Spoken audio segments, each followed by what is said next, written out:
Quand on veut perdre du poids, instinctivement, on pense à tout ce qu'il faut réduire, supprimer ou arrêter d'acheter. Et si je vous disais que c'est une erreur et qu'il faudrait au contraire penser à tout ce qu'il faut rajouter. Le corps n'est pas une simple calculatrice de calories. C'est un système qui est bien plus complexe et qui réagit différemment en fonction des aliments, donc des nutriments que nous lui donnons. Aujourd'hui, je vais partager avec vous 3 catégories d'aliments que vous devriez avoir dans votre alimentation si vous cherchez à perdre du poids, à vous maintenir en bonne santé ou à rééquilibrer votre alimentation. Ces aliments sont trop souvent oubliés, parfois délaissés et même sous-cotés. Et leurs effets sur la perte de poids est largement minimisé. Le premier, ce sont les légumineuses. Les lentilles, les pois chiches, les haricots rouges. Ces aliments sont extraordinaires. Prenez les lentilles par exemple, les lentilles vertes, les lentilles corail, les lentilles beluga. Qu'est-ce que va déclencher cet aliment dans votre organisme? Quels vont être les bénéfices? Les lentilles, elles sont riches en protéines. Ce sont des protéines végétales. Quand vous mangez des protéines, votre corps va devoir travailler plus dur pour pouvoir les digérer. C'est ce qu'on appelle l'effet thermique des aliments. Votre corps va devoir produire de l'énergie pour aller chercher ces calories. Et dans le cas des protéines, c'est environ 30%. Pour 100 calories à les récupérer, le corps va en dépenser 30. Autrement dit, vous n'en ingérez que 70. Et l'effort digestif est trop souvent sous-estimé. Manger des aliments avec un effet thermique qui est élevé va vous permettre de dépenser déjà de l'énergie pour digérer ces aliments. Mais ce n'est pas tout. Les protéines nourrissent aussi vos muscles. Généralement, nos apports en protéines sont trop faibles. Lorsque l'on cherche à perdre du poids, le plus important, c'est de maintenir la masse maigre. Autrement dit, ne pas détériorer nos muscles dans la perte de poids. Si vous avez une bonne masse musculaire, ça ne veut pas dire être musclé et avoir des muscles saillants qui se voient, c'est pas ça, mais plus vous allez avoir de masse musculaire, plus vous allez booster votre métabolisme. Autrement dit, votre corps va brûler beaucoup plus de calories au repos sans rien faire. Donc il est donc indispensable de maintenir votre masse maigre en consommant des protéines. Et ensuite, les légumineuses, elles ont un fort impact sur notre satiété, de par leur composition. Les protéines, on vient de le voir, des glucides sont des glucides complexes qui n'ont pas ou très peu d'incidence sur notre glycémie. Et ensuite, elles contiennent des fibres. Ce mélange du coup de nutriments va avoir un impact positif sur notre satiété. Donc finalement, les légumineuses vous donnent de l'énergie, permettent de maintenir votre masse maigre tout en limitant les pics glycémiques et donc le risque de fringale. Donc quelques conseils pratiques pour introduire les légumineuses. Si vous en consommez pas du tout, je vous conseille de les introduire progressivement, peut-être à commencer par 1 fois par semaine en fonction de votre tolérance. Voir un peu comment votre corps réagit. Vous pouvez les consommer en boîte ou sèche, auquel cas il faudra faire ce qu'on appelle un trempage, mais le trempage nécessite certes de s'y prendre un petit peu avant. C'est un peu plus long en termes de préparation, mais par contre ça peut éviter tous les effets parfois un peu négatifs que l'on retrouve sur les légumineuses, notamment dus à la fermentation, et qui peuvent du coup créer des inconforts digestifs. Et ensuite, il y a plein de possibilités pour les consommer. Vous pouvez les consommer dans des soupes, par exemple pour les lentilles corail, vous pouvez les consommer écrasées, notamment faire un houmous avec des pois chiches, vous pouvez les consommer également en salade. Bref, il y a plein d'idées, plein de recettes que vous pouvez faire. Et l'idée, après, si vous les supportez bien, c'est d'en consommer 2 à 3 fois par semaine. La deuxième catégorie d'aliments, ce sont les légumes, les épinards, les brocolis, les poivrons, les courgettes. Ça rentre dans le fameux 5 fruits et légumes par jour. Mais on ignore souvent pourquoi. Tout d'abord, les légumes, en général, sont riches en fibres. Il y a des fibres solubles et des fibres insolubles. Ces fibres-là, elles vont travailler dans votre système digestif.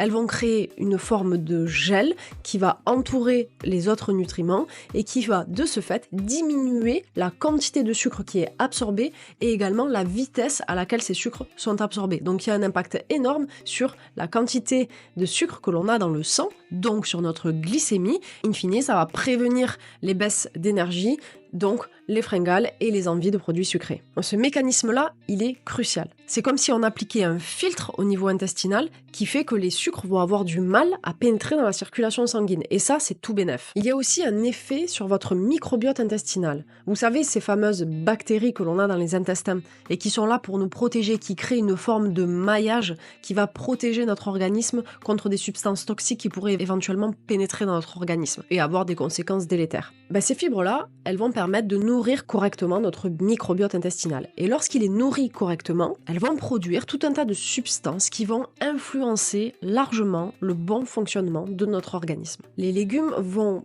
pour certains, et notamment si on les consomme crus, engendrer un effort de mastication. Cet effort de mastication, il est ultra important et il est trop sous-coté. En fait, le fait de mastiquer fait qu'on va mettre un peu plus de temps finalement à manger et ça va laisser du temps à notre cerveau pour enregistrer les signaux de satiété. Notre corps envoie des signaux à notre cerveau, notamment via l'hormone qui s'appelle la leptine, pour dire « Ok, j'ai assez mangé ». Le fait de prendre le temps de manger permet à notre cerveau d'avoir le temps d'apprécier ces signaux-là. Non seulement on mange des aliments qui sont bons pour nous, pour notre santé en général, mais en plus de ça, ça nous permet d'être beaucoup plus réceptifs et de manger exactement selon nos besoins. Ce que je vous conseille, c'est essayer de consommer le midi, le soir, une portion de légumes.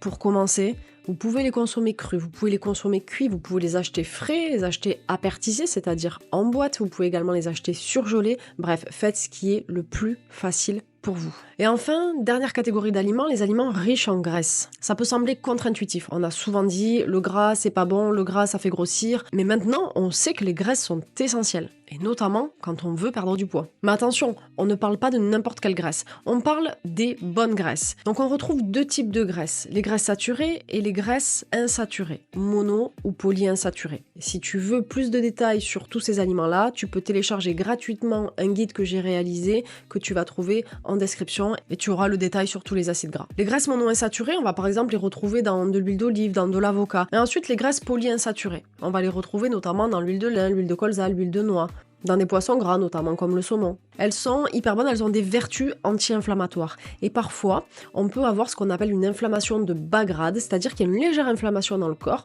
qui fait que ça va chambouler un peu notre système hormonal, le système de stockage de graisse, le système d'utilisation des graisses. Et du coup, ça peut nous empêcher, ça peut être vraiment une barrière à la perte de poids. Donc consommer des graisses et des bonnes graisses qui nous permettent de réduire cet état inflammatoire va de fait améliorer cet état d'inflammation et permettre à l'organisme de refonctionner normalement et donc de brûler vos graisses s'il doit brûler vos graisses et de les stocker quand il doit les stocker. Elles vont venir activer la combustion des graisses, donc elles vont aider l'organisme à brûler les graisses. Sans compter que les matières grasses apportent une forte densité calorique, c'est-à-dire qu'elles vont apporter de l'énergie dont votre corps va pouvoir se servir tout au long de la journée, ce qui va également vous éviter d'avoir des fringales et de grignoter entre les repas. Et sans compter que le gras est un exhausteur de goût, c'est-à-dire que consommer des bonnes graisses va aussi rendre vos plats plus savoureux. Donc vous voyez, il n'y a pas besoin de manger des aliments insipides, des aliments fades, manger moins. Au contraire, il faut manger mieux. Donc je vous conseille d'ajouter des graisses saines à chacun de vos repas. Par exemple, d'une petite vinaigrette avec des légumes, par exemple en utilisant de l'huile de colza, en faisant cuire vos légumes, par exemple avec de l'huile d'olive, ou tout simplement consommer en collation une poignée de noix, d'amandes, de noisettes, bien entendu non salées. Ce sont ces petits gestes-là qui peuvent vraiment faire la différence. Donc finalement, le véritable secret de la perte de poids, ce n'est pas de se priver, ce n'est pas d'avoir des repas qui ressemblent à rien, qui ne vous plaisent pas, mais c'est vraiment de rajouter des choses qui vont au contraire être bonnes pour vous et qui vont permettre surtout à votre organisme de fonctionner normalement. Et bien souvent, quand la perte de poids est bloquée, c'est que l'organisme ne fonctionne plus normalement, pour des raisons qui peuvent être très différentes. Introduire ces aliments-là, avoir une alimentation équilibrée, va permettre à votre corps de retrouver un fonctionnement normal. Bien sûr, la perte de poids ne se résume pas qu'à l'alimentation, ni au déficit calorique. C'est bien plus complexe. Ça prend en compte votre système hormonal, votre métabolisme, vos habitudes de vie, vos comportements alimentaires, votre niveau d'activité physique, votre niveau de stress également, votre sommeil. C'est un puzzle dont l'alimentation n'est qu'une pièce fondamentale. Donc si cette vidéo a été utile pour vous, n'hésitez pas à liker, à partager, bien sûr à vous abonner, à commenter si vous avez des choses à partager, des choses que vous avez déjà expérimentées. N'hésitez pas, ça pourra aider d'autres personnes. Et pour vous aider à équilibrer votre alimentation, vous pouvez gratuitement télécharger le guide que j'ai créé avec les différents aliments rattachés aux nutriments. Vous aurez notamment toutes les explications sur les acides gras. Merci d'avoir regardé cette vidéo jusqu'au bout. À très vite pour de nouveaux conseils nutritionnels.